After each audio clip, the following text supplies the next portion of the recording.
Good morning class 11। कल हम पढ़ रहे थे गलता लोहा। गलता लोहा में हमने पढ़ा था धनराम व मोहन का मिलना। पहले मोहन का परिवार एवं उसका बचपन जाना था, उसके बाद हमने जाना था मोहन व धनराम का मिलना। तो किस तरह परिस्थितियों से मोहन और जूझता है और उसके पिता उसको बाहर भेजते हैं पढ़ाई के लिए, लेकिन वहाँ उसको कैसी परेशानियाँ होती हैं, कैसा उसका बचपन रहा, ये सब हम जानते हैं। देखिए, उसका बचपन हमने पिछली वीडियो में जाना, आप उस वीडियो को ज़रूर देखें। अब हम जानते हैं मोहन व धनराम का मिलना, ये हमने कल पिछली वीडियो में ये भी जाना। धनराम की पढ़ाई में अभिरुचि। अब देखिए, धनराम गांव के खेतीहर या मजदूर परिवारों के लड़कों की तरह तीसरे दर्जे तक ही पढ़ पाया था। ठीक है, मास्टर जी कभी कभी ही उस पर विशेष ध्यान रखते थे। एक दिन मास्टर जी ने उसे 13 का पहाड़ा सुनाने के लिए कहा। एक दिन मास्टर जी ने उससे 13 का पहाड़ा सुनाने के लिए कहा, लेकिन पहाड़ा याद न होने के कारण मास्टर जी ने उसको पीटना शुरू कर दिया। ठीक है, तो इसी दौरान डंडी टूट गई। जब मास्टर जी उसको पीट रहे थे तो उसी समय डंडी टूट गई। तो मास्टर जी का नियम था कि सजा पाने वाला ही अपने लिए हथियार जुटाएगा। तो धनराम डर गया। मंदबुद्धि होने के कारण 13 का पहाड़ा कभी नहीं सुना पाया। उसका जो था IQ लेवल थोड़ा कम था, मंदबुद्धि का होने के कारण वह 13 का पहाड़ा कभी सुना ही नहीं पाया, और थोड़ा डर गया था, तो इस वजह से उसको कभी 13 का पहाड़ा याद ही नहीं हुआ।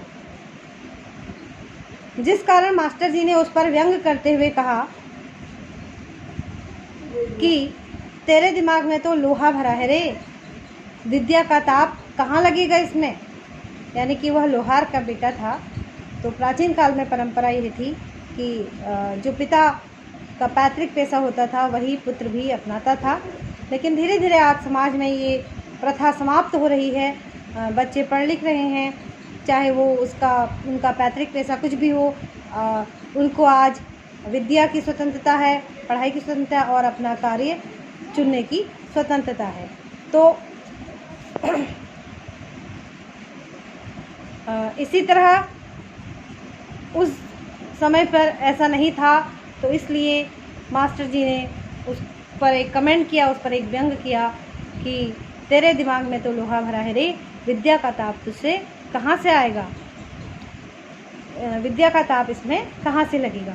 तो देखो, इतना कहकर उन्होंने थैले से 5-6 दनातियाँ निकालकर धनराम को धार लगाने के लिए पकड़ा दी।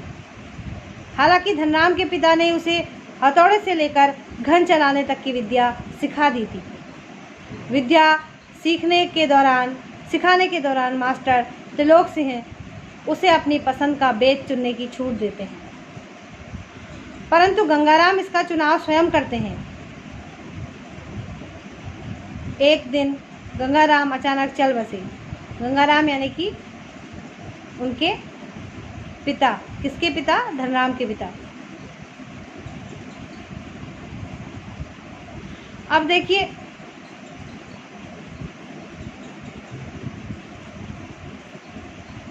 जब विद्या सिखाने के दौरान धनराम के पिता ने तो उसको हथौड़ा और से लेकर घन चलाने तक की विद्या सिखा दी थी, लेकिन विद्या सिखाने के दौरान मास्टर त्रिलोक सिंह जो थे, उसके लिए जो बेत होती थी उसको चुनने का उसको स्वयं ही अधिकार था। तो धनराम भी अपने लिए जब बेत चुनने के लिए गया तो उसने अपना ध्यान न रखकर मास्टर जी को खुश रखने का ध्यान उसने रखा, और वह इतनी सुंदर, सुडौल और बहुत तेज जिससे लगती है ऐसी बेत अपने लिए चुनकर लाया था। ऐसा डंडा उसने अपने लिए बनाया था। उस समय उसको ये ध्यान नहीं रहा कि ये मेरे ही शरीर पर पड़ने वाला है। उस समय उसको ध्यान रहा तो मास्टर जी की संतुष्टि का, कि मास्टर जी मेरे डंडे से खुश होंगे तो मैं अच्छा डंडा ले जाऊंगा, तो वो बहुत प्रसन्न होंगे। तो गुरु की खुशी के लिए उसके आगे और कोई दंड उसके से भी बड़ी उसके लिए क्या थी? गुरु की खुशी थी। तो क्या होता है कि एक दिन गंगाराम यानी कि धनराम के जो पिता थे वह चल बसे थे, उनकी अचानक मृत्यु हो गई थी, जिसके पश्चात धनराम ने सहज भाव से उनकी विरासत संभाल ली और पास पड़ोस के गांव वालों को याद ही नहीं रहा कि वे कब गंगाराम के आफर को धनराम का आफर कहने लगी। आफर यानी कि जहाँ दराती कुदाल यानी कि औजार जहाँ तेज करवाए जाते थे, जिनमें धार लगवाई जाती थी। ठीक है, अब देखिए मोहन के पिता बंसीधर की महत्वाकांक्षा। प्राइमरी स्कूल की सीमा लागते ही मोहन छात्रवृत्ति प्राप्त कर लेता है, जिससे बंसीधर तिवारी उसे बड़ा आदमी बनाने का स्वप्न देखने लगते हैं। पैतृक पुरोहिताई के धंधे ने उन्हें निराश कर दिया था। पुरोहिताई यानी कि पंडितगिरी जो वो करते थे, उसके धंधे ने उनको निराश कर दिया था। क्यों निराश किया था? क्योंकि उसमें ना तो उचित आमदनी होती थी और ना ही समय की मांग के अनुसार अब ज़्यादा लोग जो लोग गरीब होते थे वो कहाँ से देते थे, और पूजा पाठ भी जो करवाते थे या अनुष्ठान वगैरह जो करवाते थे वो भी बहुत कम मात्रा में अब लोग करवाते थे, उसमें उनकी आमदनी नहीं हुआ करती थी। ठीक है, आगे देखिए। क्योंकि इस काम से वह अपने परिवार का पेट भी नहीं भर पा रहे थे, मोहन पढ़ लिख कर वंश का दारिद्र्य यानी कि गरीबी मिटा दे, यही उसकी मनोकामना थी। अब आगे देखिए, मोहन के पिता बंसीधर की महत्वाकांक्षा क्या थी कि मोहन पढ़ लिख कर वंश का दारिद्र्य गरीबी मिटा दे, यही उनकी मनोकामना थी। तो मोहन द्वारा स्कूल पहुंचने के लिए किया गया संघर्ष। आगे देखिए, मोहन की आगे की पढ़ाई के लिए जो स्कूल था वह गांव से 4 मील दूर था। ठीक है, तो जिसे पार करने में 2 मील की चढ़ाई के अतिरिक्त बरसात के मौसम में नदी के जलस्तर की वृद्धि भी एक बड़ी समस्या थी। बंसीधर रोजाना शाम को थके हुए मोहन को प्रोत्साहित करने के लिए पुराणों में निहित विद्यावसनी, विद्या प्राप्त करने की ललक रखने वाला बालकों की कथा सुनाते। वर्षा ऋतु में नदी पार करने की कठिनाई को देखते हुए बंसीधर अपने एक यजमान, उनसे कथा कराने वाले के घर में मोहन के रहने का प्रबंध करते। उस घर के अन्य बच्चों की तरह मोहन भी खा पी कर स्कूल जाता और छुट्टियों में नदी का जलस्तर घटने पर गांव लौट आता था। एक दिन नदी में पानी कम था और मोहन कुछ घसियारों के साथ नदी पार कर घर आ रहा था। तभी पहाड़ी से दूसरी ओर भारी वर्षा होने के कारण अचानक नदी का पानी बढ़ गया। किसी तरह वह घर पहुंचा। इस घटना के बाद बंसीधर घबरा गए और वे मोहन के भविष्य को लेकर चिंतित रहने लगे। मोहन का पढ़ने के लिए लखनऊ जाना। अब आखिरकार वह समय आ गया जब मोहन पढ़ने के लिए लखनऊ गया। बिरादरी के एक संपन्न परिवार का युवक रमेश उन दिनों लखनऊ से छुट्टियों में गांव आता है। बंसीधर बातों बातों में रमेश से मोहन की पढ़ाई के संबंध में अपनी चिंता व्यक्त करते हैं। रमेश उससे मोहन को अपने साथ लखनऊ ले जाने के लिए कहता है। बंसीधर को ऐसा लगता है कि उन्हें रमेश के रूप में साक्षात भगवान मिल गया। मोहन जब लखनऊ पहुंचा तो वहां उसकी ज़िंदगी का नया अध्याय शुरू होता है। अब देखिए, बिरादरी के किसी अपने रिश्तेदार के वहाँ बंसीधर मोहन को पढ़ाने के लिए भेज देते हैं लखनऊ। अब देखिए वहाँ उसके साथ क्या होता है। घर की महिलाओं के अतिरिक्त आस पड़ोस की महिलाओं के लिए भी कामकाज में वह हाथ बटाने का साधन बन जाता है। घर के लोग तो उससे काम करवाते ही हैं, घर बाहर का, उसके साथ साथ आस पड़ोस के लोग भी उससे काम करवाने लगते हैं। यानी कि कभी बाज़ार से दूध लाना, बाज़ार से सब्जी लाना, बाज़ार से फल लाना इत्यादि छोटी छोटी चीज़ों के लिए मोहन को बोला जाता है। घर के लोग बोलते तो अलग बात, अब तो यहाँ आस पड़ोस मोहल्ले भर के लोग भी मोहन को ये सब करने के लिए बोलने लगे। रमेश बड़ा बाबू था, वह मोहन को घरेलू नौकर से अधिक कुछ हैसियत नहीं देना चाहता था। मोहन रमेश की मानसिकता को भली भांति समझता है। अब मोहन जो है वह रमेश की मानसिकता को समझ जाता है। अंततः वह काफ़ी टाल मटोल के बाद उसका एक साधारण से स्कूल में दाखिला करवा देता है। वहाँ से ले तो गया है वो स्कूल, अच्छे स्कूल में पढ़वाने के लिए, लेकिन उसने उसको क्या करा, घर में एक नौकर की हैसियत में रख लिया। लेकिन फिर मोहन ने जब थोड़ा बहुत दबाव डाला होगा तो क्या होता है, काफ़ी टाल मटोल के बाद उसने एक सिंपल से स्कूल में उसका दाखिला करवा देता है। मोहन द्वारा जीवनगत परिस्थितियों से समझौता करना। अब देखिए, उस समय पर फ़ोन भी नहीं था या ऐसी कोई साधन नहीं थे जिनसे वो अपने पिता से सारी बातें कह सकता था। नया नया शहर में गया हुआ था, गांव का लड़का, किसी को जानता नहीं था, वहाँ अपरिचित था। ठीक है। अब देखिए, शहर में काम के बोझ व नए वातावरण से सामंजस्य स्थापित न कर सकने के कारण मोहन स्कूल में अपनी कोई पहचान नहीं बना पाता। गर्मियों की छुट्टी में भी वह तभी घर जा पाता था जब रमेश या उसके घर का कोई आदमी गांव जा रहा होता, अन्यथा उसे अगली कक्षा की तैयारी के नाम पर शहर में ही रोक लिया जाता। मोहन ने परिस्थितियों से समझौता कर लिया था। वह घर वालों को असलियत बताकर दुखी नहीं करना चाहता था। 8वीं कक्षा पास करने के बाद उसे आगे पढ़ने के लिए रमेश का परिवार उत्सुक नहीं था। वह उसे बेरोजगारी का तर्क देकर तकनीकी स्कूल में दाखिला करवा देते हैं। तकनीकी यानी कि टेक्निकल, जहाँ पर औजार बनाए जाते थे या इस तरह की मशीनों के पार्ट्स बनाए जाते थे, उन्होंने ऐसे किसी फैक्ट्री में उसको लगा दिया। तो ऐसे एक स्कूल था जहाँ पर ये प्रैक्टिस दी जाती थी, उसको वहाँ उन्होंने दाखिला करवा दिया। वह पहले की तरह घर व स्कूल के काम में व्यस्त रहता। 1.5-2 वर्ष के बाद वह अपने पैरों पर खड़े होने के लिए कारखानों के चक्कर काटने लगा।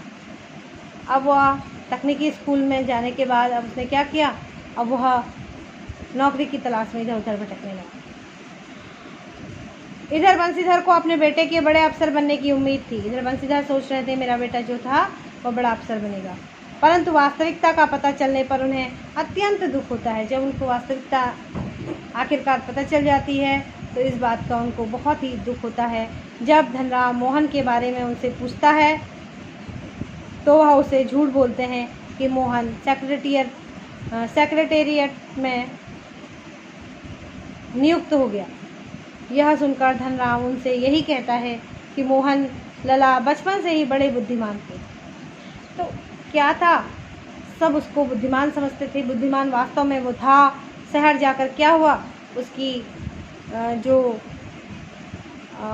क्षमता थी, जो बुद्धि थी, जो उसका बुद्धि का विकास था, वह अवरुद्ध हो गया और उसको ऐसा माहौल ही नहीं मिल पाया कि वो पढ़ाई लिखाई कर सकता। उसको घर से भी सपोर्ट नहीं मिला। जहाँ वो गया था उन लोगों ने उसका शोषण किया, उससे घर का कार्य करवाया, इत्यादि बहुत सारी चीज़ें जो थी वह उसकी पढ़ाई में उसको दखल हुआ और वह एक मामूली सा टेक्नीशियन बन गया। मामूली सा। गांव वालों की जाति संबंधी मान्यताएं। अब देखिए, धनराम व मोहन बचपन के विभिन्न प्रसंगों पर बातें करते हैं। धनराम हंसुए पर धार लगाने के पश्चात कहता है कि यदि पंडित जी किसी के हाथों हंसुए को भिजवा देते तो वह तभी ठीक कर देता। मोहन बिना कुछ कहे वहीं बैठ जाता है। गांव में सामान्य तौर पर ब्राह्मण टोले के लोग शिल्पकार टोले में नहीं बैठते थे। यदि कोई आवश्यक काम आ भी जाता तो ब्राह्मण टोले के लोग शिल्पकार टोले आते और खड़े खड़े ही अपना काम पूरा करवा ले जाते।